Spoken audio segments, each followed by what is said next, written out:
Seigneur Dieu de toute grâce, Dieu de toute miséricorde, Dieu de toute paix, tu es le Dieu fidèle qui nous a donné la vie. Tu nous as préservés, tu nous as gardés, tu nous as fait voir ce jour de gloire. C'est par ton amour et ta force que tu nous as donné d'être présents dans cette maison. Seigneur, que nous sommes si bien dans ta présence. Tu as agréé notre louange, tu as agréé notre adoration. Mon Dieu, mon roi, qu'est-ce que tu es merveilleux. Merci pour ta fidélité manifestée. Merci Seigneur parce que tu as agréé notre adoration et tu parles maintenant à ton peuple. Tu parles par cet instrument de gloire que tu as choisi pour servir à ton nom. Et tu véhicules cette parole de vie afin que chacun par cette parole puisse grandir et marcher selon ta parole et aller de gloire en gloire. Ta fidélité par-dessus tout. Gloire, honneur et louange à toi Seigneur. Dans le nom précieux du Seigneur Jésus que nous avons prié. Amen.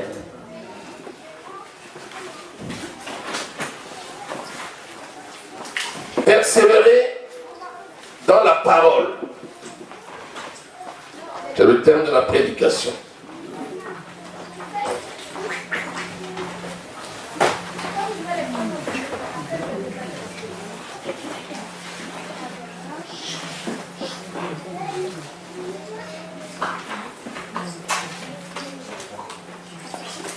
Vous savez, la Bible nous dit que chacun doit travailler à son salut. Est-ce à dire que lorsqu'on reçoit Jésus-Christ, on n'a pas le salut? Loin de là. Quand on reçoit Jésus-Christ, justement, on reçoit le salut. Romains 10, versets 8 à 10. C'est connu. Que dit-elle donc? Vous voyez, ça ce sont des versets références. Tu dois normalement dire ça sans même regarder. La parole est près de toi, dans ta bouche et dans ton cœur. Or, c'est la parole de la foi que nous proclamons. Si tu confesses de ta bouche le Seigneur Jésus, et si tu crois dans ton cœur que Dieu l'a ressuscité des morts, tu seras sauvé. Car, en croyant du cœur, on parvient à la justice de Dieu, et en confessant de la bouche, on parvient au salut. Selon ce que dit l'Écriture, quiconque croit en lui ne sera point confus. Donc lorsque tu as déclaré que tu appartenais à Christ, parce que tu as cru que Christ est mort à la croix, son sang a coulé, il a ôté la malédiction qui condamnait le monde, il a été mis au tombeau, 3 jours, au 3e jour, il est ressuscité des morts, il est vivant, il est assis à la droite de Dieu le Père, où il intercède en ta faveur. Quand tu déclares que tu crois à cette parole et que tu es enfant de Dieu, tu l'es effectivement parce que tu reçois la vie éternelle. Mais tu es encore dans ce corps. Tu es encore sur cette terre.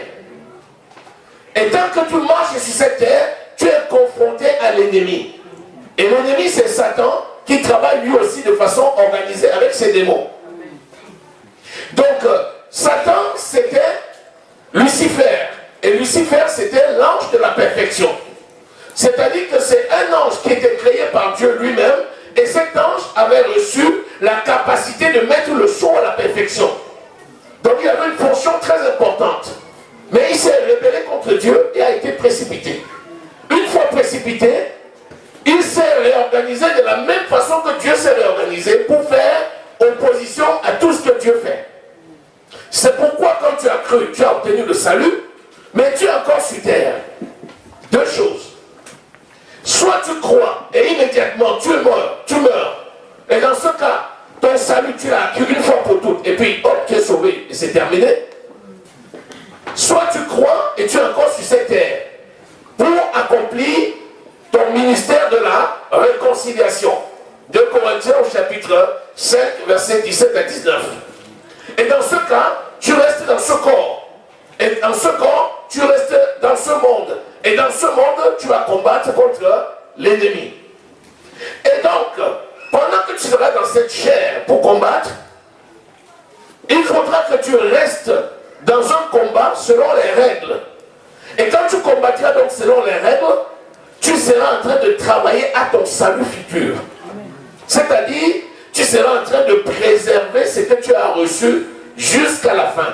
C'est pour ça qu'il est écrit dans la parole que le commencement de toutes choses est bien, mais la fin est mieux. Alléluia. Et donc, il faudrait maintenant que tu persévères. C'est quoi persévérer? Persévérer, c'est être présent malgré tout. C'est faire malgré tout. C'est être dans l'exercice de ta mission malgré tous les obstacles qui peuvent être sur le chemin de cette mission. Qui dit mission, dit feuille de route. Et qui dit feuille de route, dit chemin. Nous sommes ambassadeurs sur le chemin de la vie.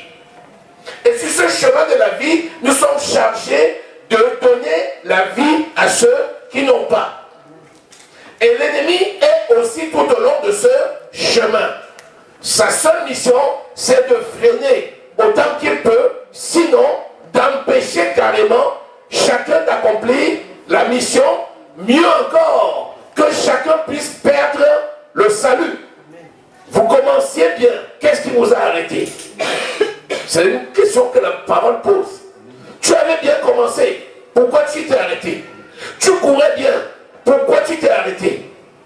Ça veut dire que tu avais pris un bon élan, et qu'est-ce qui fait qu'à un moment donné, tu t'arrêtes? C'est parce que l'ennemi est sur le chemin. Le premier ennemi, c'est ta propre chair. Ta propre chair, c'est ton premier ennemi. Parce que cette chair-là, c'est l'habitacle, c'est la maison, c'est une tente qui t'abrite. C'est une chair qui est vouée à la mort. La chair que nous portons là ne sera jamais sauvée. Ce qui est sauvé, c'est notre esprit. La Bible nous dit que celui qui est sauvé sera revêtu d'un corps incorruptible.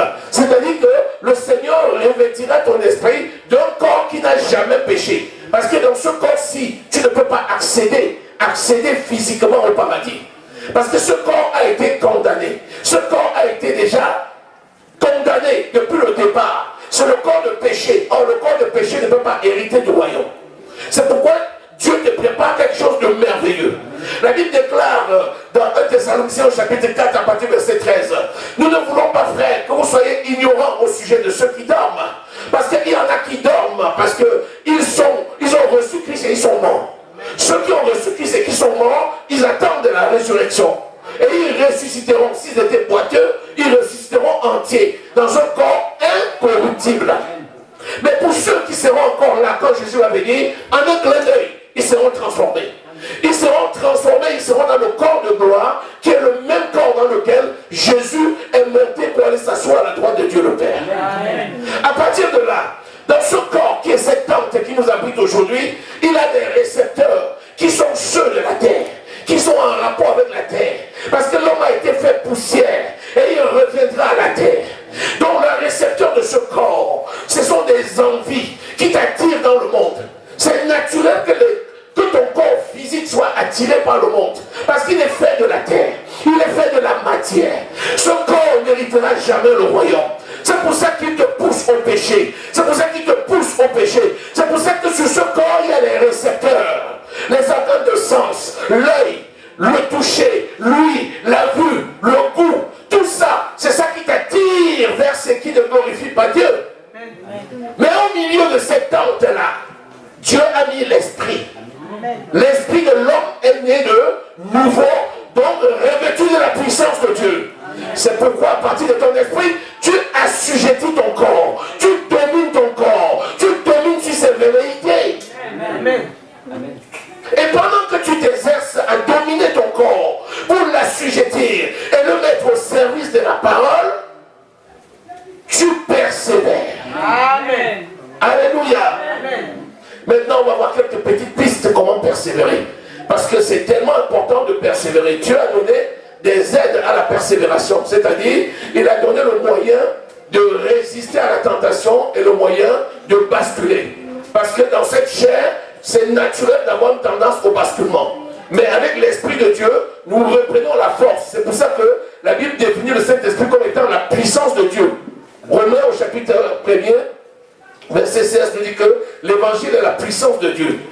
tous ceux qui croient.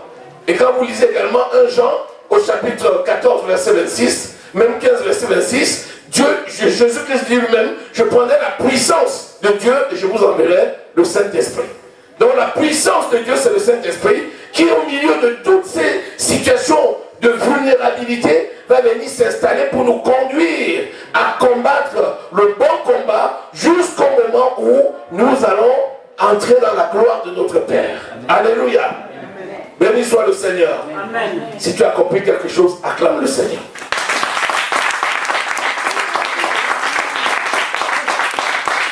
Alléluia. Amen. Tu vas lire Actes au chapitre 2. Nous allons lire à partir du verset 42.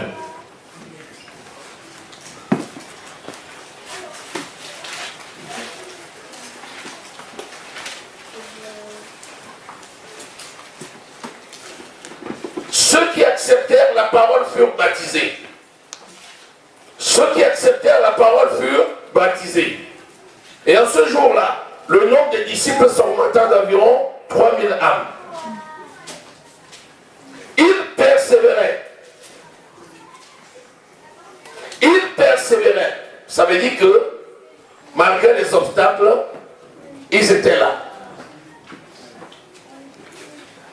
1. Dans l'enseignement des apôtres. 2. Dans la communion fraternelle. 3. Dans la fraction du pain, c'est-à-dire la Sainte Seine. 4. Dans la prière. Amen. La crainte s'emparait de chacun. Et il se faisait beaucoup de prodiges et de miracles par les apôtres. Amen.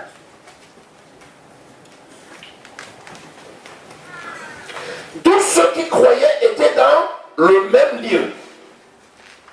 Ils avaient tout en commun.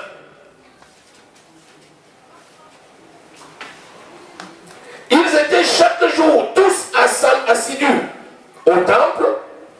Ils rompaient le pain dans les maisons.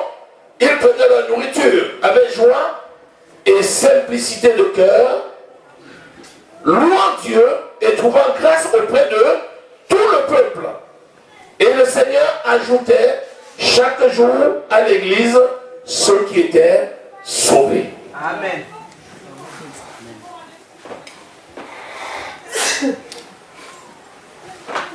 Le début d'une chose est bien, mais la fin est mieux. Pourquoi?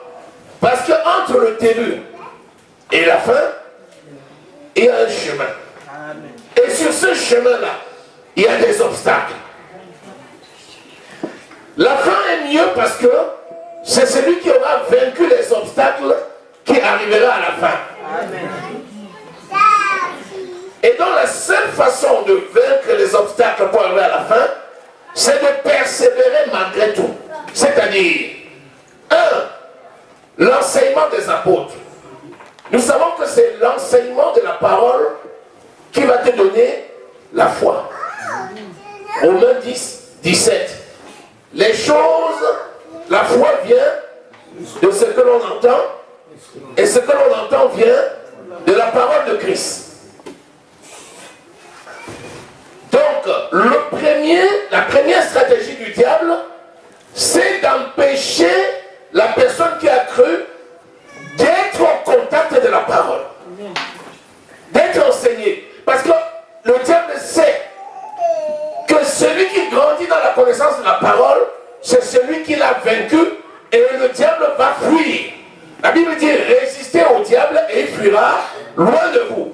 Parce que quand le diable a vu que tu as pris de la vitesse, que tu es dans un niveau spirituel qui est tel que maintenant, ça vaut la peine, il va fuir et il va aller se concentrer sur ce qu'il y a de plus fragile. D'où dans le témoignage, on disait, l'ennemi souvent va passer par les enfants. Pourquoi? Quand il sait que toi-même, il a de la difficulté à t'atteindre, il va chercher ceux que tu aimes, qui sont plus fragiles, et il va essayer de passer par eux pour t'atteindre. C'est pourquoi tu vas être vigilant. Tu vas commencer par montrer toi-même l'exemple.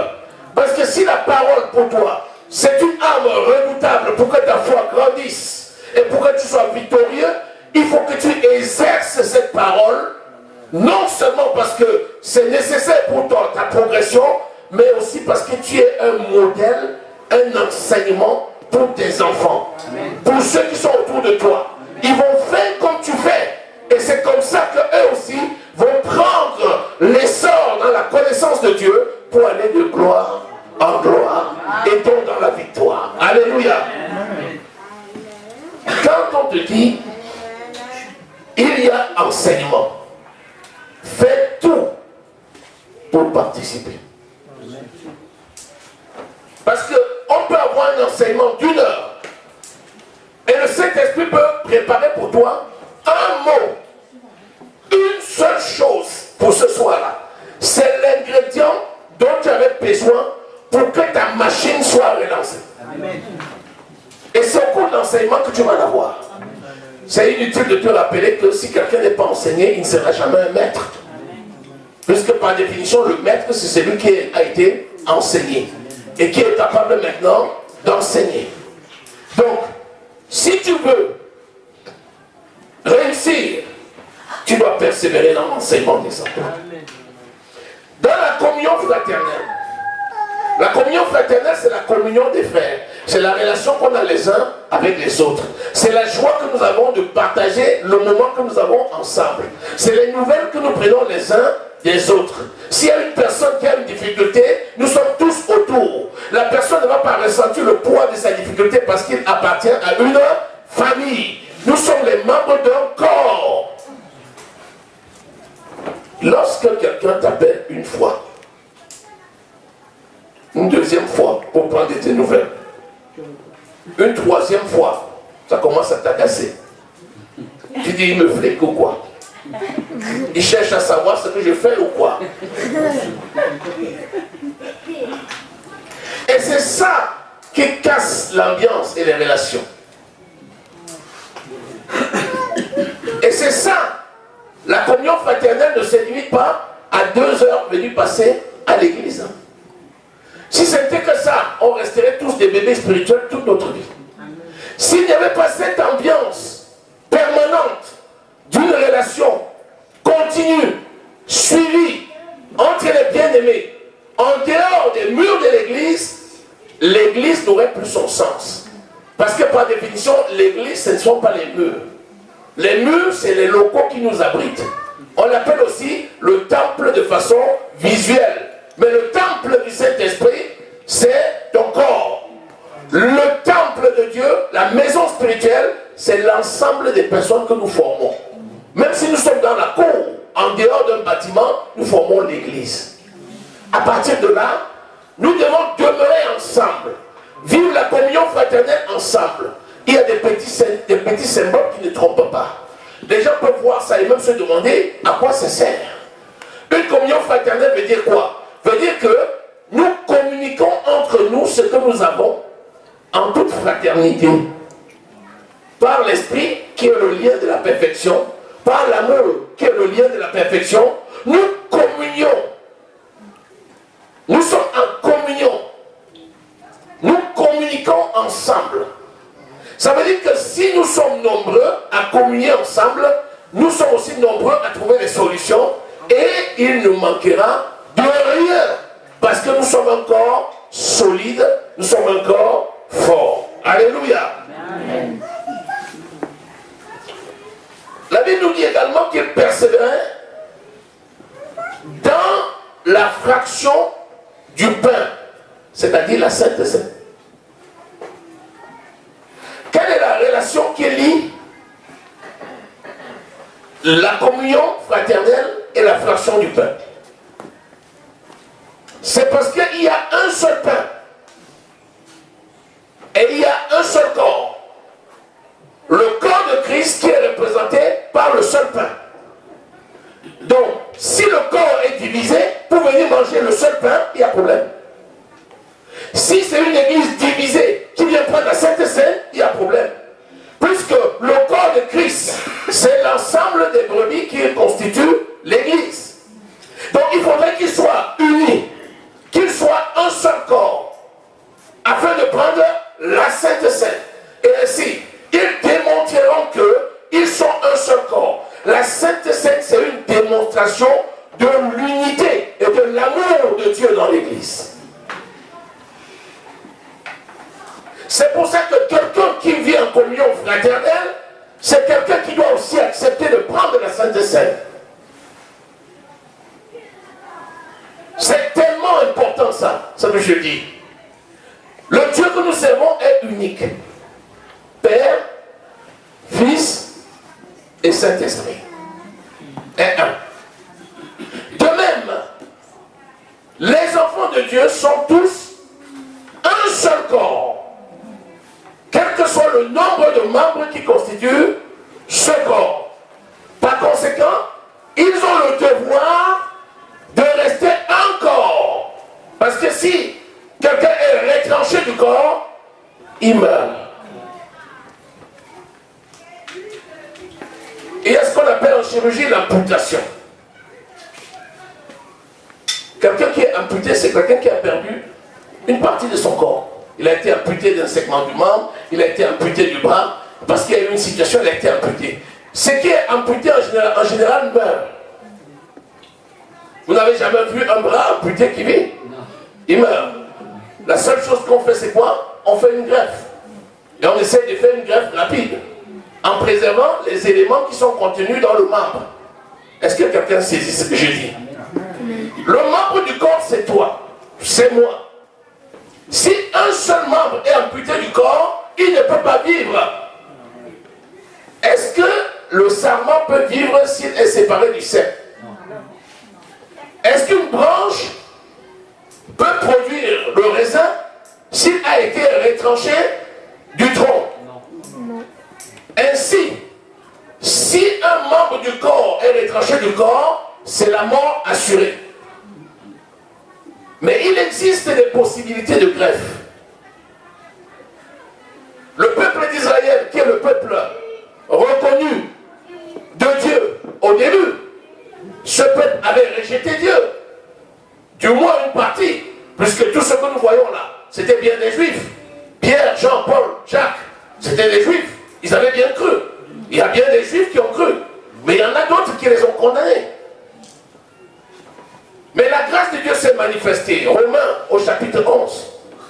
Puisque la Bible déclare que ceux qui ont été retranchés ont laissé la place et les païens ont été greffés à cette place.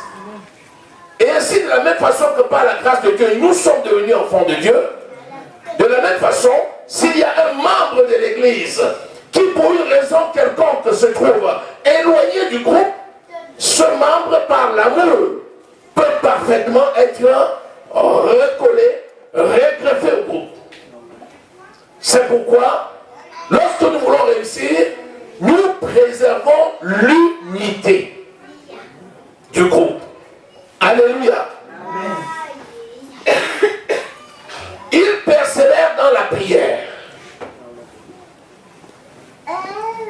Est-ce que quelqu'un qui n'est pas en communion avec son Dieu peut vivre spirituellement? Il va se sécher. Il sera desséché et il va mourir. Donc les temps de prière sont des temps tellement importants. La parole de Dieu nous dit prier sans cesse. Quand il dit sans cesse, c'est vraiment sans cesse. Ça peut être individuel, mais ça doit être aussi collectif. Puisque ça dépend des emplois de temps des gens, des uns et des autres. Ça dépend du travail des uns et des autres. Ça dépend. Mais en tout état, nous devons tout faire pour être présents lorsqu'il y a des prières de groupe. Moi, je pars du principe que celui qui est présent chaque fois chaque fois qu'aucune situation particulière ne l'en a pas empêché, celui-là, quand il y aura une situation particulière, s'il est absent physiquement au cours de cette situation particulière, il est quand même présent spirituellement. C'est ce que dit la parole. C'est ce que l'apôtre Paul dit. Il dit, je suis loin de vous, mais je suis présent. J'ai tellement eu envie de venir vous voir. Mais j'étais en prison. Je n'en ai pas eu la possibilité. Mais même absent, je suis présent. Parce que je suis en prison pour l'évangile. Vous comprenez? Mais celui qui délibérément choisit d'être là ou de ne pas être là en fonction de quelque chose de futile, c'est celui qui est absent. Et il est absent de corps et il est absent spirituellement. Lorsque nous organisons des rencontres, aujourd'hui, voilà un rendez-vous avec le Seigneur. La vie est ponctuée des temps, la vie est ponctuée des saisons. C'est parce que la communion fraternelle est bien qu'il y a des temps pour le Skype, des temps pour le téléphone, des moments pour la réunion sur place. Mais lorsque nous venons ici, celui qui n'a pas pu être là maintenant, parce qu'il y a une contrainte, par exemple, d'autres professionnels, qui ne relèvent malheureusement pas de sa volonté, nous pouvons considérer que volontairement, il est là. Parce qu'il a une envie d'être là et que c'est l'organisation de la société qui, à un moment donné, malheureusement, l'en a empêché. Mais celui qui n'est pas là, parce qu'il s'est levé ce matin-là, et il a jugé que, non, je suis quand même allé il y a 2 fois, c'est pas mal. Je suis un peu fatigué. Même le Seigneur va comprendre. Il va se coucher devant le canapé et il commence à zapper.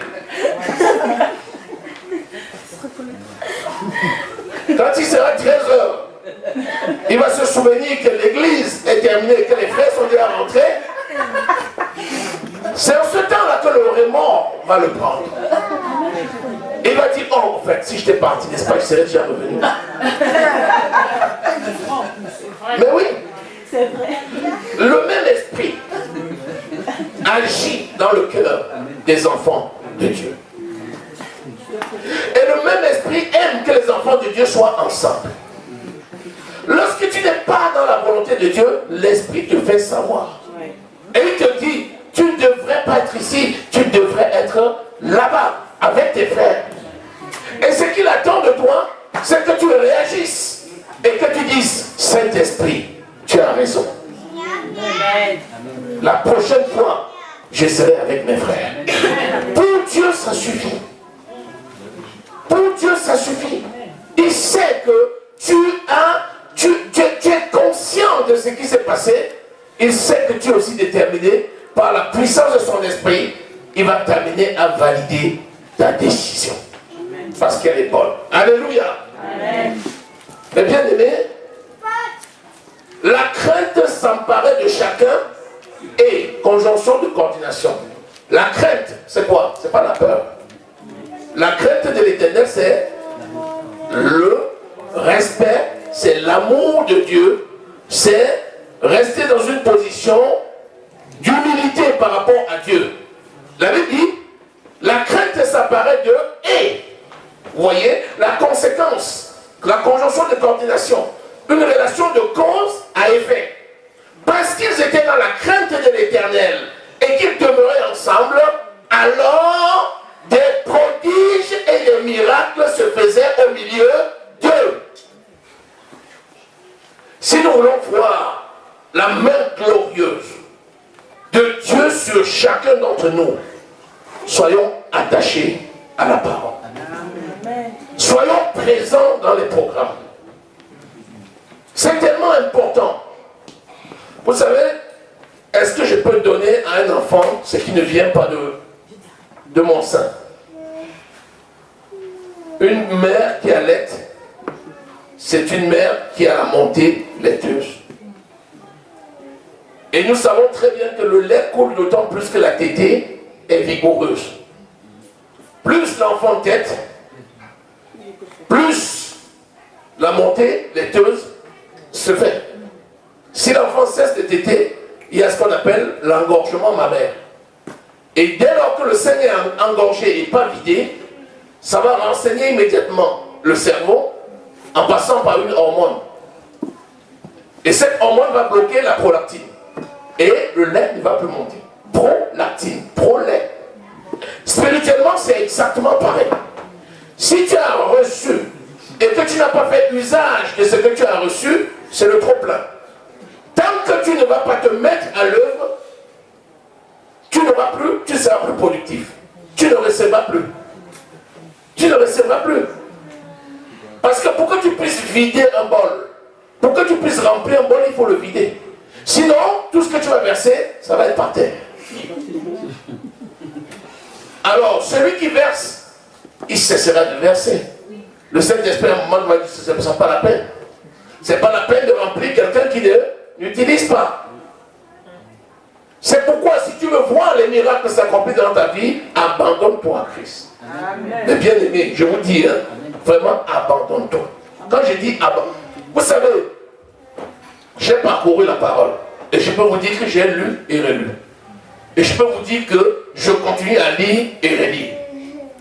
La Bible dit, le juste, je n'ai jamais vu le juste mendier son pain. Amen. Abraham était riche. Amen. Isaac était riche. Jacob était riche. Joseph était riche. Je dis toute la postérité de Abraham était riche. D'où est venue cette richesse? C'est de Dieu. Amen. Et ils étaient d'autant riches qu'ils faisaient la parole de Dieu. Qu'ils étaient au service de Dieu. Et la richesse qu'ils avaient, ça servait à tous ceux qui étaient autour d'eux. Qu'est-ce qu'Abraham pouvait faire avec toute la richesse qu'il avait? Je sais une chose. Il n'est pas possible, tant que je sais l'Éternel, il n'est pas possible que je sois pauvre. Amen. Ce n'est pas possible. Pourquoi? Parce que réfléchissons terre à terre. Si tu as 3 voitures, tu roules dans 3 voitures? Non. Si tu as 4 congélateurs remplis de nourriture, tu manges quelle quantité par jour? Si tu manges 3 fois plus, qu'est-ce qui va t'arriver? Tu vas grossir et puis tu vas éclater. Donc tout ce que tu reçois en plus, en réalité, à quoi ça sert? À rien. Ça sert aux autres. C'est parce que tu es au service de Dieu, pour servir les autres. C'est pour ça que tu ne manqueras jamais. Parce que Dieu ne peut pas te priver de la ressource nécessaire pour servir les autres. Amen. Vous avez compris la formule maintenant? Amen. Parce que quand tu dis comme ça, on peut dire, oh, il peut paraître égoïste. Il peut paraître orgueilleux. Mais la réalité, l'apôtre Paul dit, j'ai travaillé de ma main pour pouvoir aux besoins de ceux qui étaient avec moi. Amen. Sinon, si quelqu'un court, il grappille pour lui, il amasse, qu'est-ce qui arrive? Il va emporter tout ça? Non. Seul tu es venu dans ce monde. Seul tu retourneras. Amen.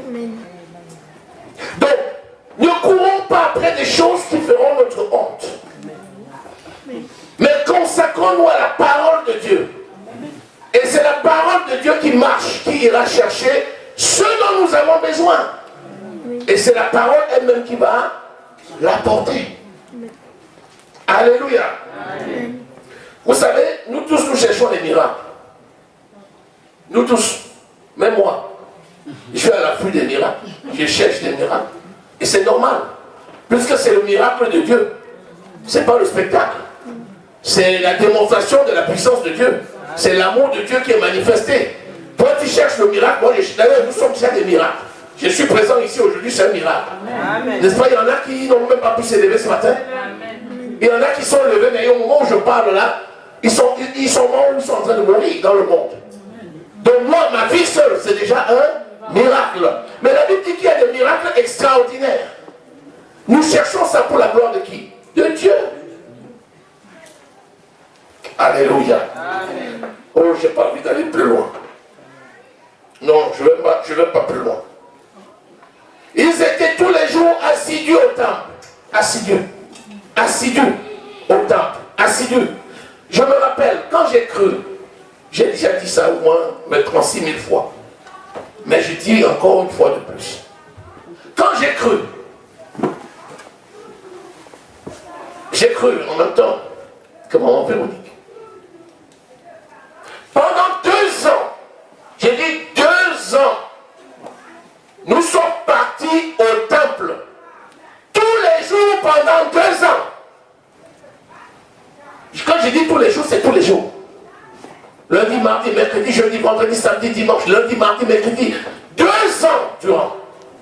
Inutile de vous dire, en 2 ans, oh, on était voraces. Il fallait dévorer. Il fallait connaître tout ce qu'il y avait tellement c'était glorieux. Abandonnons-nous à ces choses. Consacrons-nous à la parole. Privilégions la parole.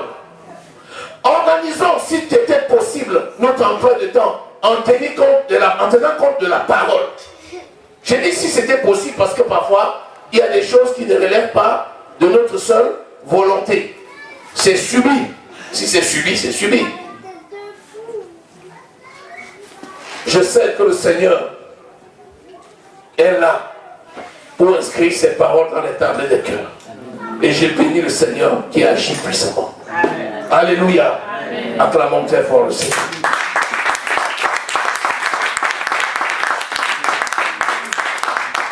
Merci Seigneur. Merci pour ce temps de grâce. Merci pour ton amour.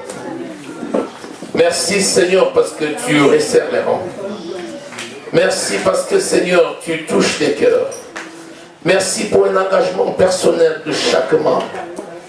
Merci parce qu'ensemble nous sommes si heureux de te servir dans l'unité, la communion fraternelle. Alléluia pour ton esprit qui agit dans les cœurs. L'honneur et la gloire te revient. Au nom précieux du Seigneur Jésus-Christ, nous avons prié. Amen. Amen. Acclame très fort le Seigneur.